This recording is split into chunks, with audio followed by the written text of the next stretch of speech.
Topic करने जा रहे हैं उसका नेम है accounting for revaluation of assets and liabilities when there is change in the profit sharing ratio of existing partners. Existing partners वो होते हैं कि जो कि प्रेजेंट टाइम में हमारे बिजनेस में काम कर रहे हैं। अगर उनकी प्रॉफिट शेयरिंग रेशियो यानी कि वो जिस तरीके से पहले प्रॉफिट अर्न कर रहे थे, अगर उस रेशो में थोड़ा सा भी चेंज आ जाए, यानी कि जिसमें जो मान लो पहले प्रॉफिट जो ज्यादा पार्टनर अर्न कर रहा था, यानी कि जो ज्यादा प्रॉफिट अर्न कर रहा था, हो सकता है कि वो प्रॉफिट शेयरिंग रेशो चेंज होने के बाद अब वो कम प्रॉफिट अर्न करने लग जाए, और जो पहले कम प्रॉफिट अर्न कर रहा था हो सकता है कि प्रॉफिट शेयरिंग रेशो के बाद वो ज्यादा अर्न करने लग जाए। तो इसमें एग्जिस्टिंग पार्टनर जब अपनी प्रॉफिट शेयरिंग रेशो चेंज करते हैं तो जो हमारी असेट्स एंड लायबिलिटीज होती है हम उनको रिवैल्यूएट क्यों करते हैं? रिवैल्यूएट हम उनको इसीलिए करते हैं क्योंकि वो भी असेट्स और लायबिलिटीज जो है वो भी टाइम टू टाइम क्या होती रहती है, उनकी वैल्यू इंक्रीज या डिक्रीज होती रहती है।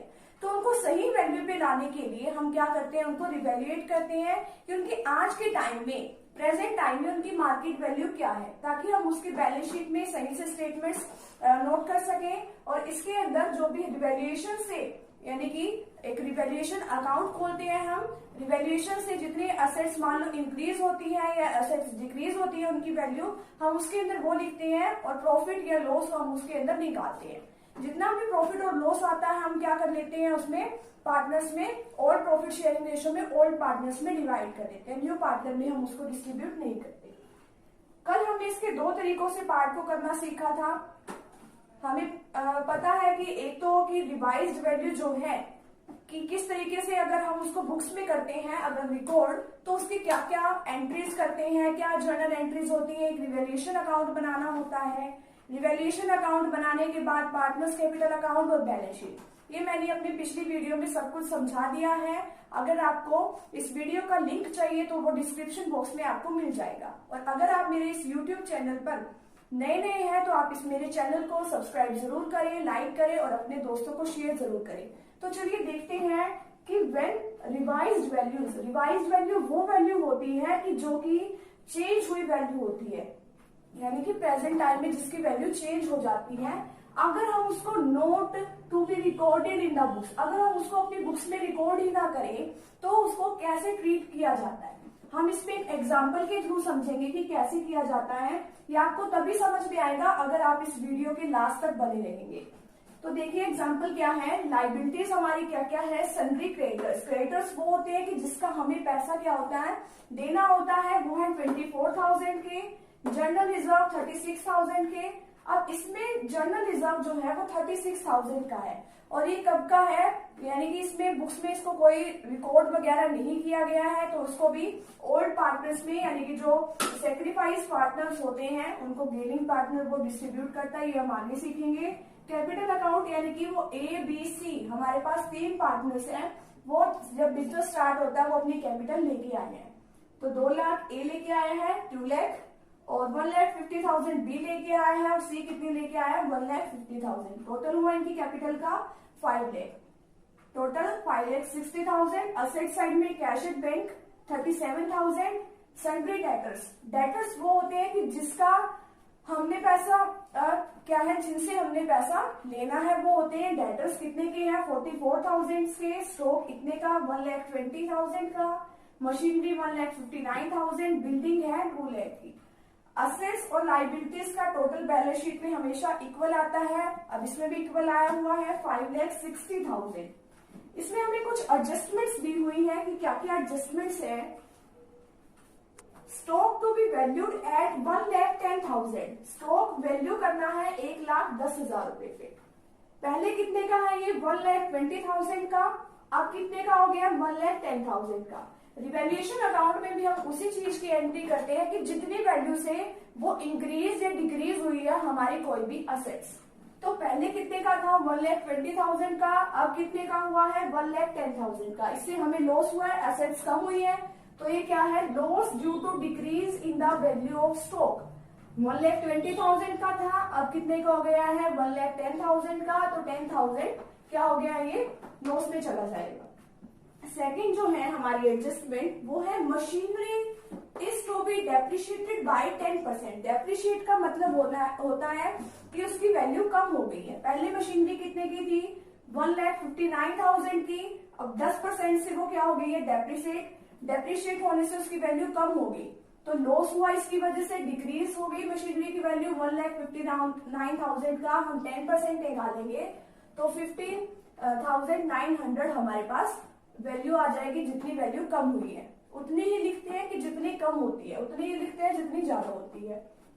नेक्स्ट है हमारे पास a provision for doubtful debts is to be made on debtors at the rate of 5%।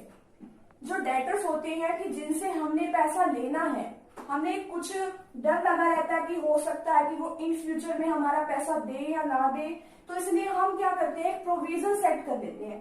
तो हमें इन डेटर्स पर, ये हमारी डेटर्स है 44,000 के, 5% पे बनाना है, तो कितना है 2200।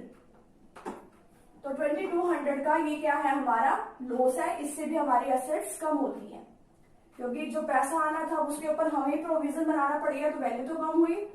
नेक्स्ट हमें एडजस्टमेंट दे रखी है, building to be appreciated. Appreciated का मतलब है कि बिल्डिंग की वैल्यू इंक्रीज होना।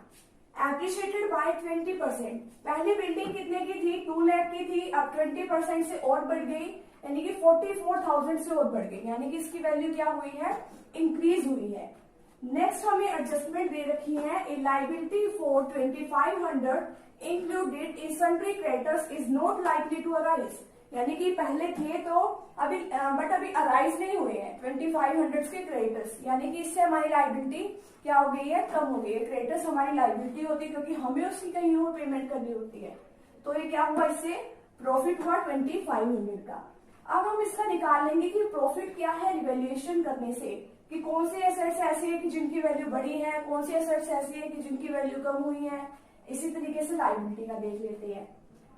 तो बिल्डिंग की वैल्यू इंक्रीज होने से प्रॉफिट कितना हुआ, 44,000 का। जो क्रेडिटर्स जो है कम हो गए, क्रेडिटर्स हमारी लायबिलिटी थी, कम हो जाती है, तो उसको ऐड कर देंगे और लेस कर देंगे ये तीनों चीजें।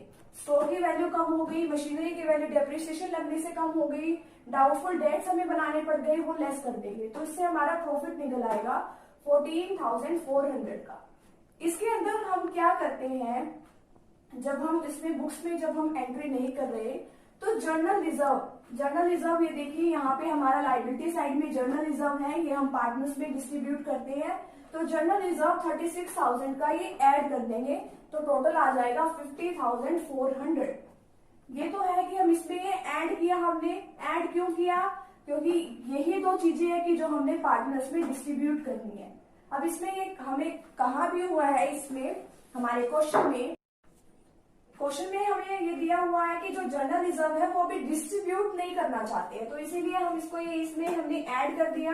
तो जो हमारा गेनिंग पार्टनर है वो एज अ कंपनसेशन वो क्या देगा, उन सेक्रीफाइसिंग पार्टनर्स को उसकी वैल्यू को कंपनसेट करेगा, कि जितनी उसकी वैल्यू होती अगर उसको वो मिलता, यानी कि जितनी वैल्यू से उसको गेन मिला है उतनी ही वैल्यू से उसको क्या मिलेगा, उसको देना पड़ेगा इन दोनों पार्टनर्स को कंपनसेशन।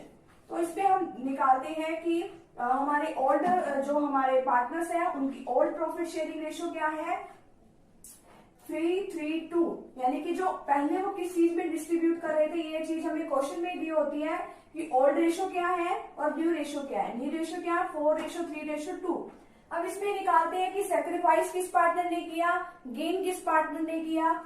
अब इसका भी एक फॉर्मूला था, ये हमने प्रीवियस वीडियो में जैसे कि हमने देखा ही है, old ratio minus new ratio. Old ratio क्या है, 3:3:2, तो 3 ये एक ही है और इस सभी को ऐड करेंगे तो 3/8 माइनस 4/9। ये नेगेटिव में, इसका एलसीएम लेने के बाद ये नेगेटिव में आंसर आया। तो नेगेटिव में जिस चीज का आंसर आता है यानी कि उसका क्या होता है, वो गेन होता है। गेन हुआ इसका, आगे बी और सी का चेक कर लेते हैं कि उनको गेन हुआ है, सेक्रीफाइस हुआ है 3/8 माइनस 3/9। अब इसका एलसीएम लेने के बाद 3/72, ये क्या आया, पॉजिटिव में आंसर आया। पॉजिटिव में जिस चीज का आंसर आता है तो वो क्या होता है, सेक्रीफाइस। इसी तरीके से सी का 2/8 माइनस 2/9, इसका एलसीएम ले लेंगे और आ जाएगा हमारा पॉजिटिव में आंसर, सेक्रीफाइस इसमें भी किया है।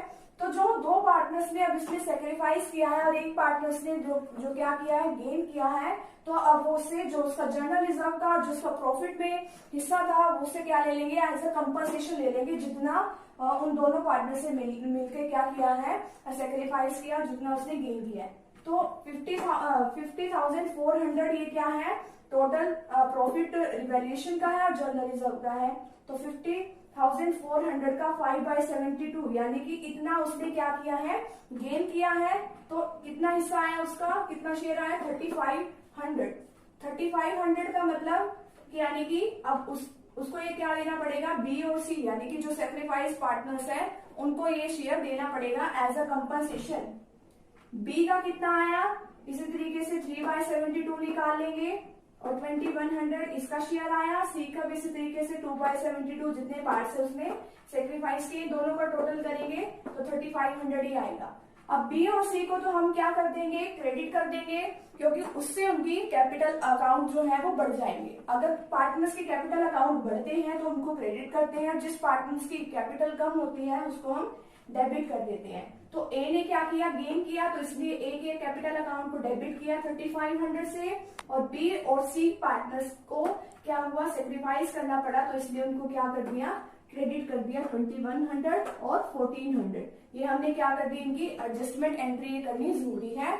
और बैलेंस शीट जो है वो एज सेम रहेगी जिस तरीके से ये होती है, क्योंकि हमने इसकी बुक्स में रिकॉर्ड नहीं किया ये सब तो था, सिर्फ एक हमने ऐसे ही निकाल दिया परफॉर्मा सा बना के, प्रॉफिट ऑन रिवैल्यूएशन और जनरल रिजर्व। और अगर आप रिवैल्यूएशन का पूरा एग्जांपल देखना चाहते हैं तो वो मेरी प्रीवियस वीडियो में मैंने पूरा का पूरा टॉपिक अच्छे तरीके से समझाया हुआ है।